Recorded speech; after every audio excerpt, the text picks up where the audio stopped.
worship the Lord in the beauty of His holiness. Hallelujah. Thank you, Jesus. Glory and honor belongs to you. Hallelujah. Magandang umaga po sa lahat ng mga kapatid sa Panginoon, sa Mighty Warriors Christian Fellowship. Magandang umaga sa mga kapatid sa Panginoon sa Doha, QICM. Magandang umaga sa mga Raised Dizen families at sa lahat po ng nakikipag-aral sa amin. Welcome po at a blessed good morning po sa ating lahat.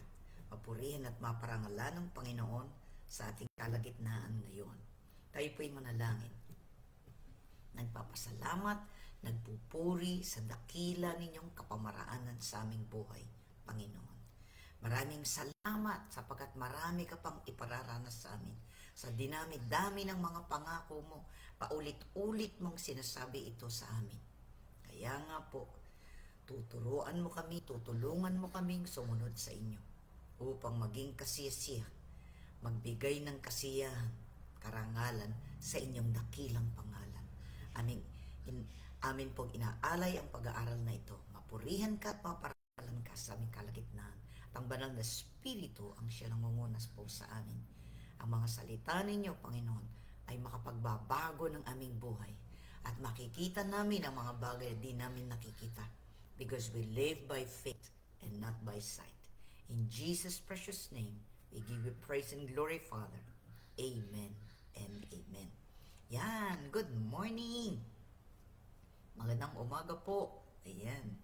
Sister Madonna Licop Cruz and Brother Edgardo de Guzman Carlos. Salamat po sa inyo. Smile po tayo. Okay.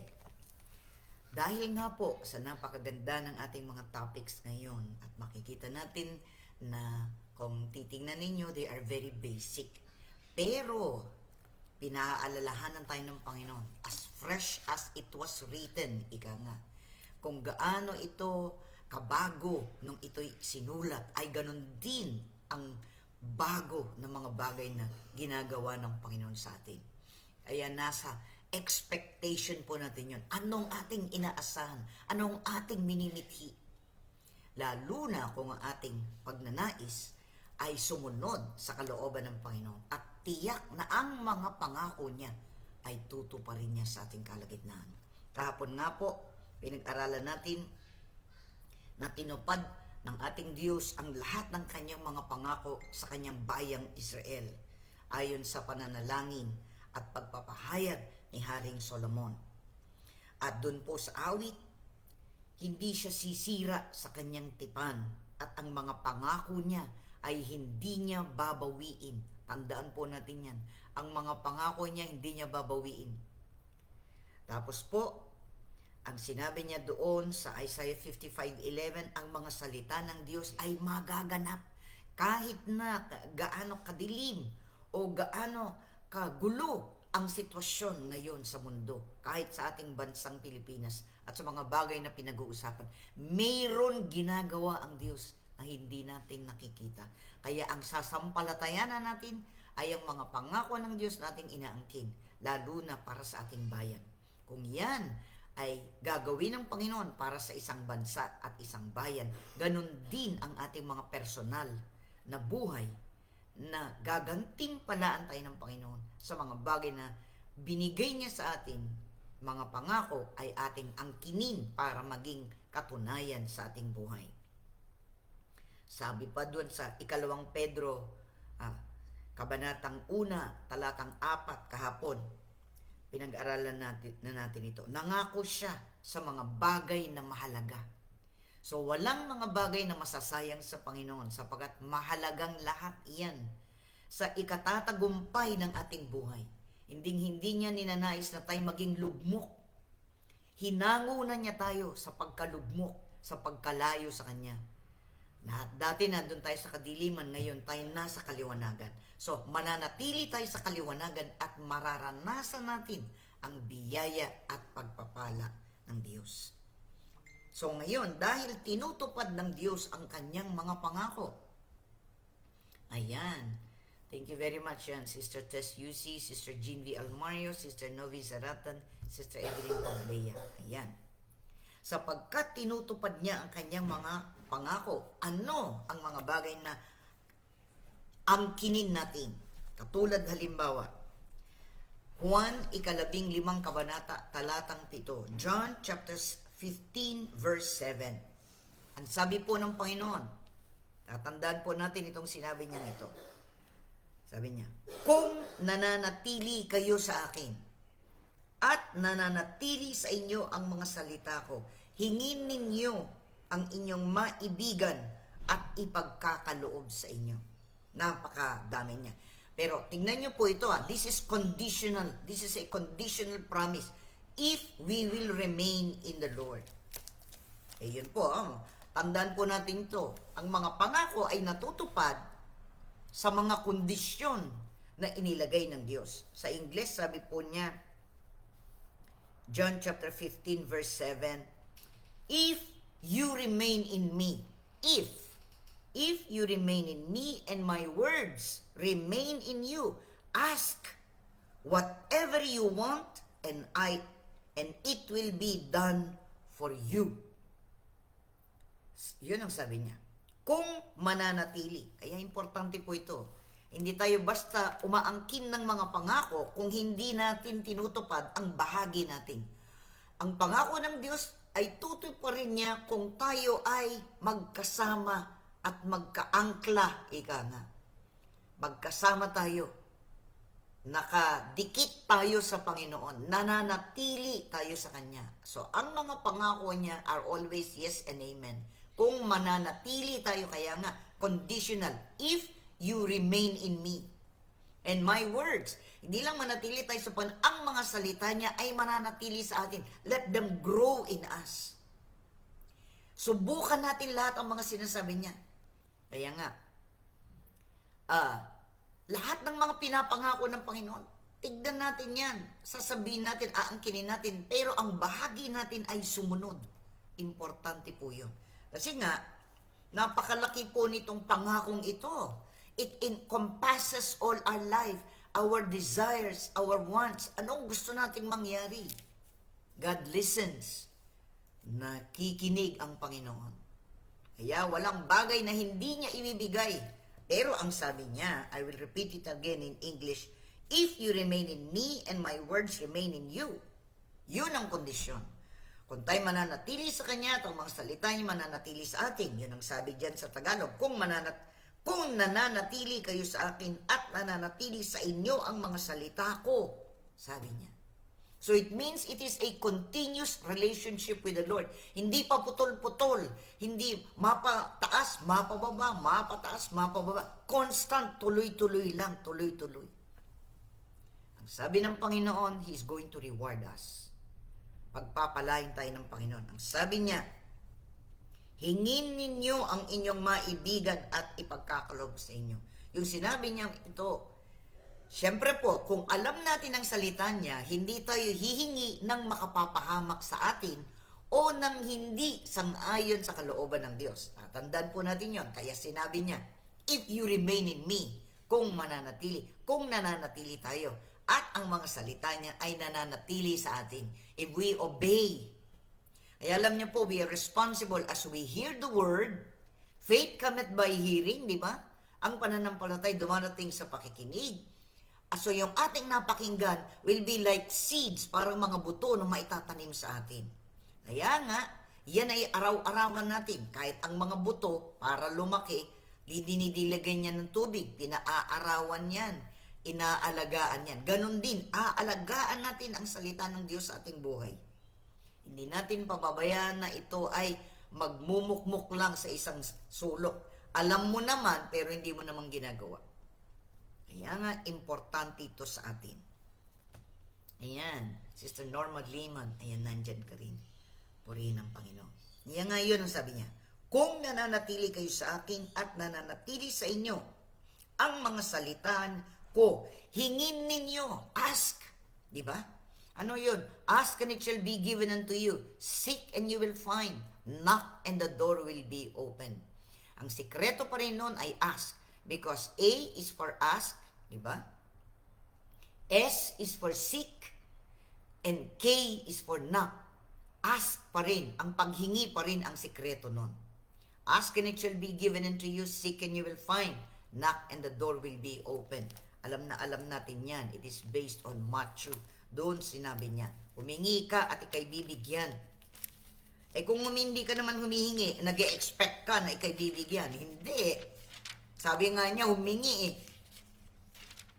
Sasabihin mo, alam naman ng Panginoon kung anong kailangan ko. Hindi yun. Kahit alam niya kung anong kailangan natin. Gusto niya. Diba?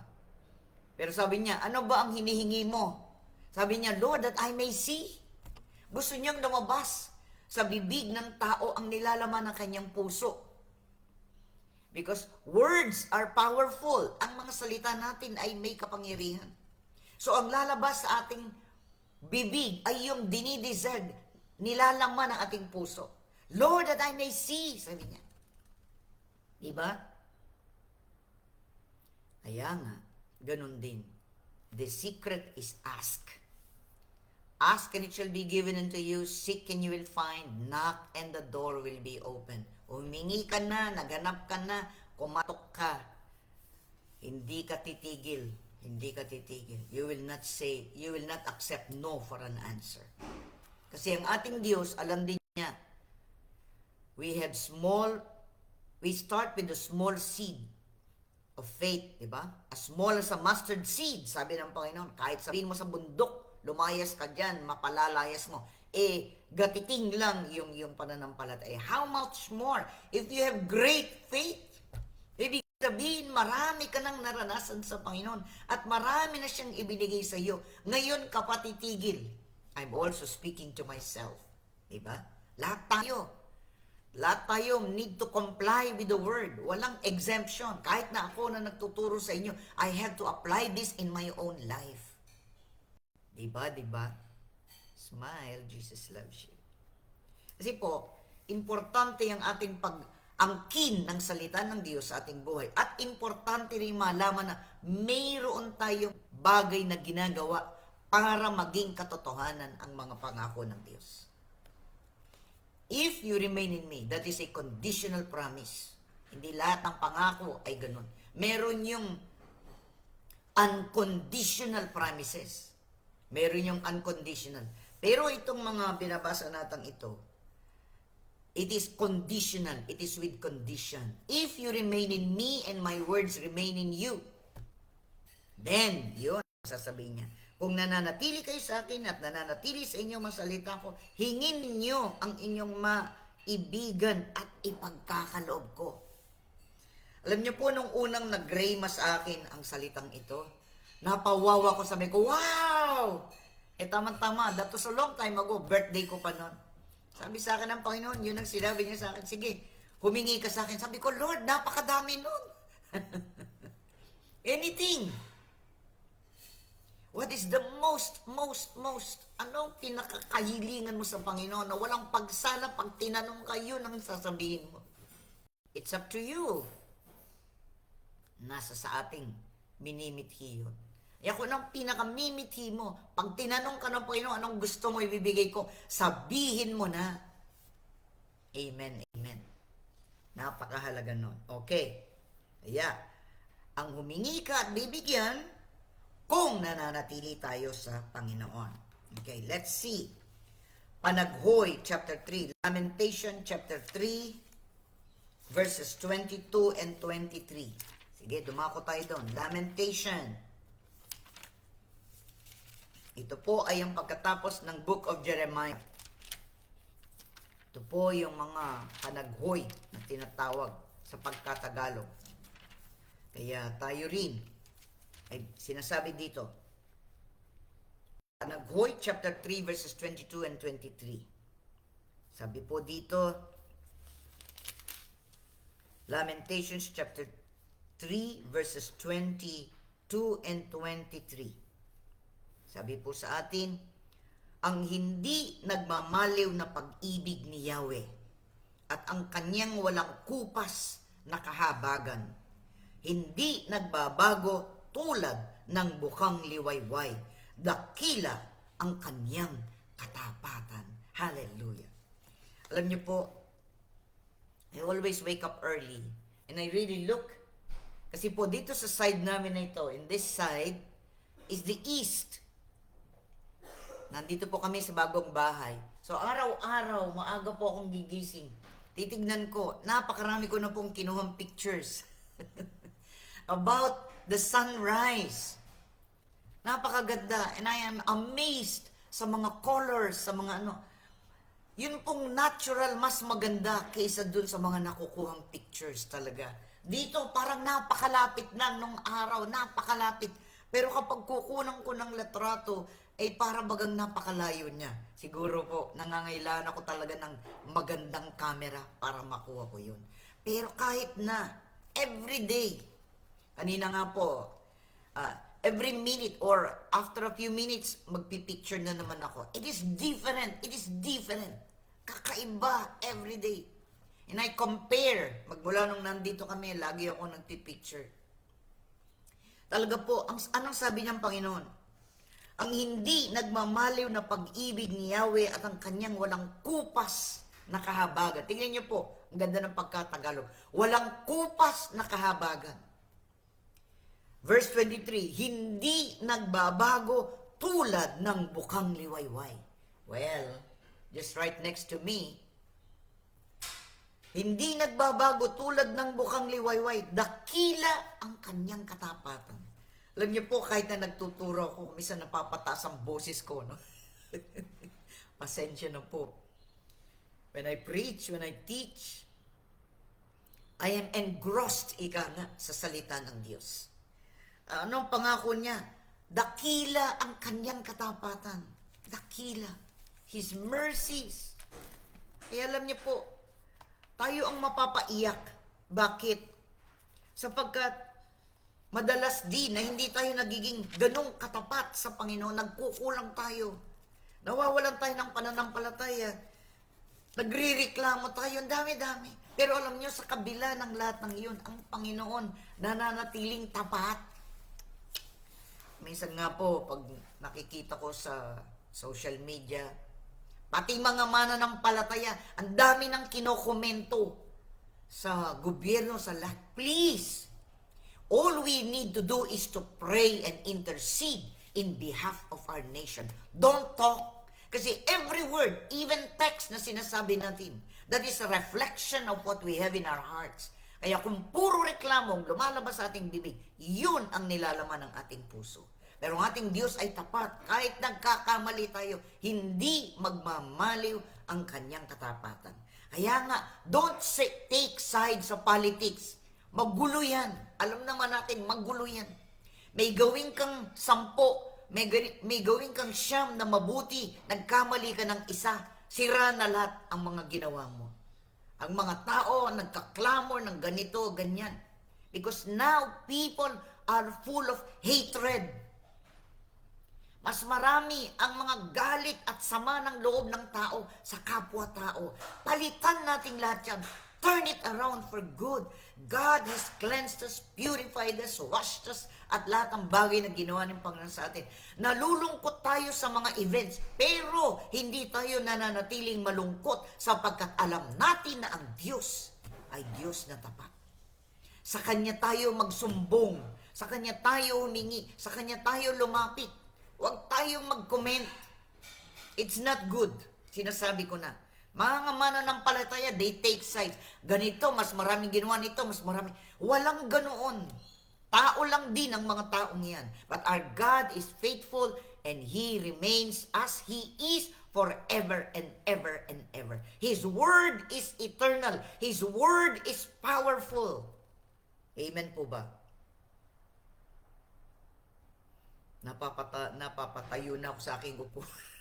Dito. Tingnan niyo po, no? Ang sabi niya, I'll read it in English. Lagi ko pong binabasa yan. Because, sabi niya, I'm reading from CSB, Christian Standard Bible. Because of the Lord's faithful love, we do not perish. For His mercies never end. They are new every morning. Great is your faithfulness. Yan.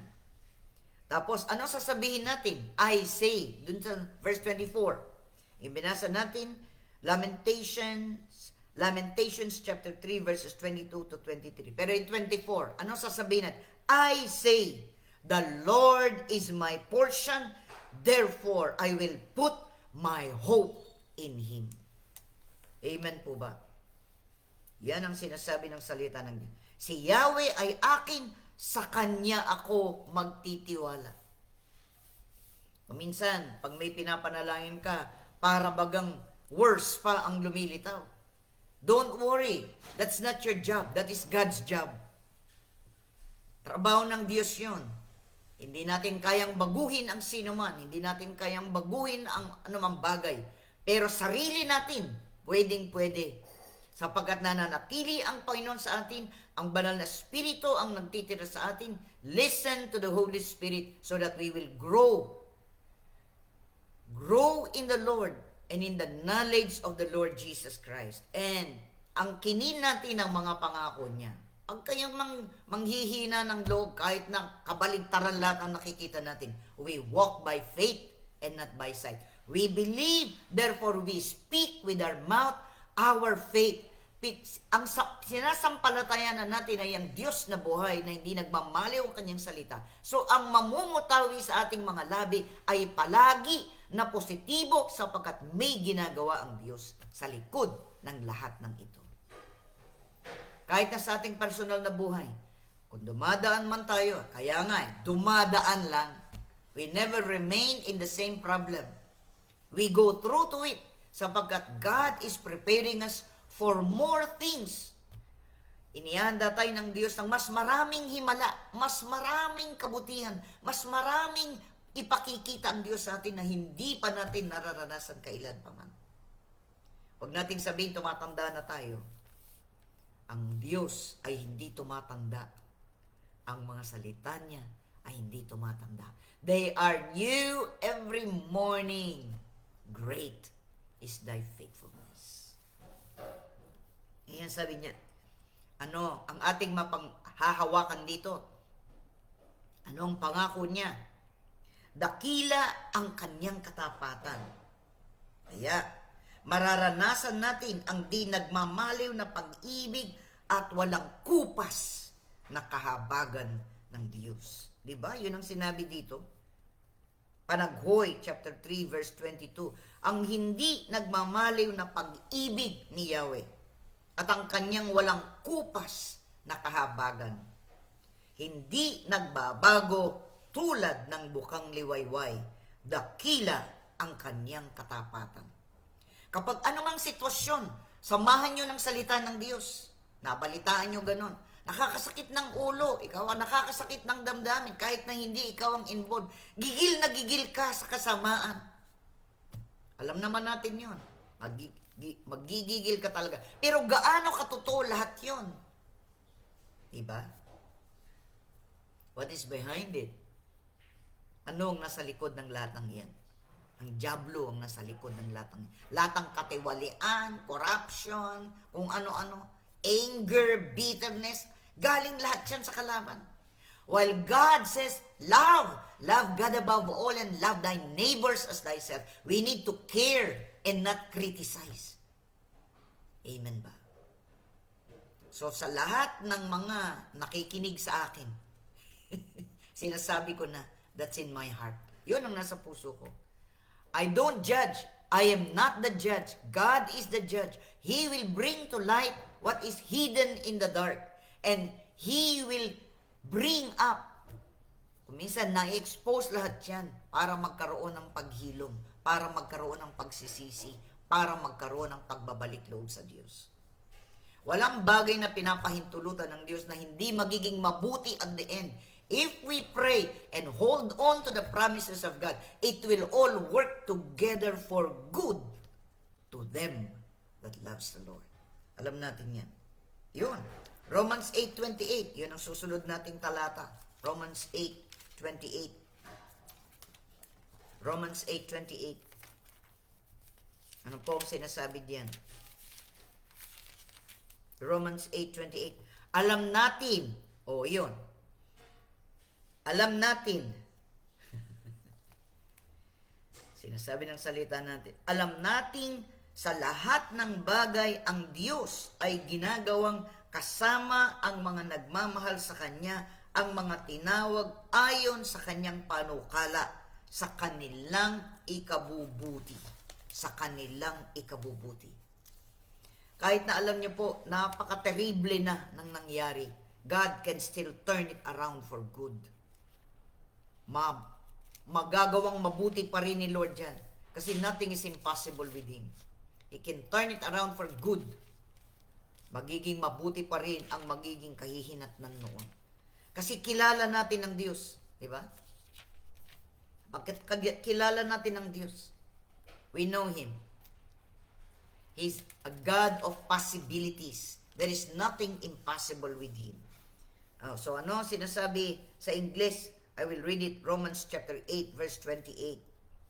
We know, yan, sinasabi na nito, we know that all things work together for the good of those who love God, who are called according to His purpose. Diba tinawag niya tayo? We were all called. Lahat ng mananampalataya, lahat ng mga tao ay tinatawag ng Diyos. Pero those who responded are the called out ones. Yung mga tinawag at nagresponde, ika nga, sumang-ayon, sumunod. Yes, Lord. Nagsabi ng, Opo, Panginoon, susunod ako sa inyo. Kaya, di ba? Sumusunod tayo sa Panginoon. We know. Ang galing po ni Lord, we know. Hindi natin madideny yun. If the Lord lives in us, and the Holy Spirit lives in us, He will always remind us of the good things that the Lord has done, is doing, and will do in the future. So we never doubt His word. Di tayo nagdududa doon. Kung nagdududa ka, ask Him, Lord, I can't believe it. Hindi ko maniwala. There are many unbelieving believers. Alam niyo ba yun? Mananampalatayang hindi makapaniwala. Marami po. Kaya nga, ang growth, yung paglago, imbes na pasulong, paurong. Umuurong ang pananampalataya sapagkat nadadala ng damdamin, nadadala ng mga naririnig dito sa mundo, nadadala ng mga nakikita sa mata, nababasa sa balita, lahat ng yan. Puro na lang gulo. But there is something good. The good news of salvation is always good. And it has never been bad. Diba? Kaya tayo mga mananampalataya, we carry the good news. Tayo ang nagdadala ng mabuting balita. Huwag tayong sumang-ayon sa sinasabi ng mga tao at sinasabi ng dyablo. Sumang-ayon tayo sa sinasabi ng Diyos sapagkat ang sinasabi niya is always yes and amen. And we can claim His promises sapagkat sinabi niya, tutuparin niya.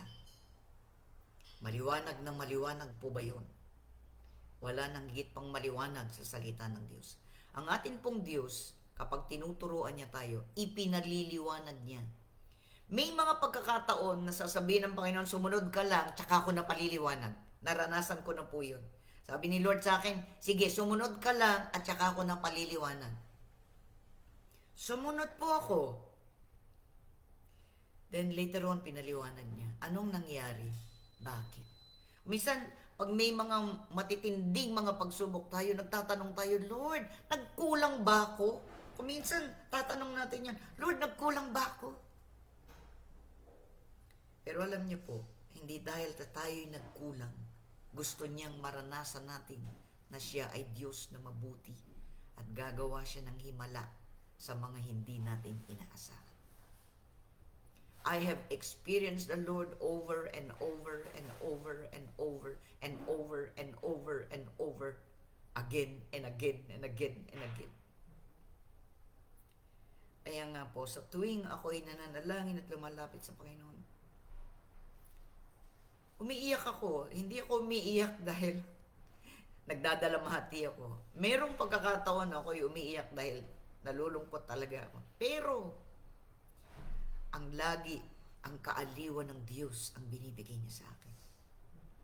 Inaaliw niya ako. Inaaliw niya ako. Napakabuti po ng ating Panginoon. Kaya nga, subukan natin ito ng husto. Huwag tayong mag-alinlangan sa mga pangako niya. Manatili tayo sa kanya kahit na anong mangyari. It will all work out for good. Sinabi na niya, it will all work out for good. Kung magdududa tayo sa mga kapamaraanan niya, nagkukulang tayo ng pananampalataya, so hindi matutuwa ang Panginoon sa atin. Without faith, it is impossible to please God. Hebrews 11:6. Hindi magmamaliw yun. Kung minsan, hindi nakagagawa ng maraming himala ang Panginoon sa ating buhay sapagkat tayo ay nawawalan ng pananampalataya. Nagdududa tayo, naguguluhan tayo. Huwag tayong magpagulo sa mundo. Magulo na nga yung mundo eh. Huwag na nating dagdagan. Rejoice in the Lord always, sabi niya. And again, I say rejoice. Si Apostol Pablo, siya na nga nakakulong, siya na nga ang mahigpit na nahihirapan dahil sa Ebanghelyo. Sinasabihin niya yung mga taong nasa labas, sabi niya, magsaya kayo, rejoice in the Lord.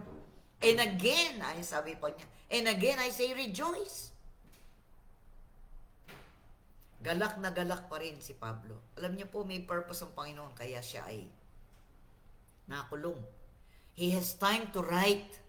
Nagkaroon siya ng pagkakataon na magsulat ang mga epistles, mga living epistles sa Bagong Tipan, where many of them were written when Paul was in prison. He had time to write. Time that God will speak to him. And he wrote all this for our benefit.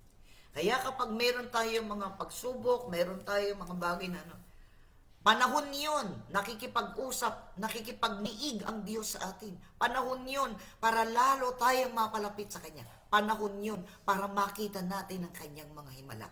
Never, never, never, never doubt the Lord God. He will remain as He is forever. He is unshakable, immutable. He is everything. He is more than we can ever ask for or imagine. Amen po. Tayo manalangin. Lord, maraming salamat. Every day when we learn of your word, na pagsasama na po, Panginoon, ang pagtuturo at pangangaral. Subalit, alam namin ito ay mahalaga. Kuminsan po talaga, it will arise in our hearts and in our minds, Lord. Pagdidiin namin ang salita ninyo because it is the greatest and most powerful. Your word is most powerful. You created the heavens and the earth by your word.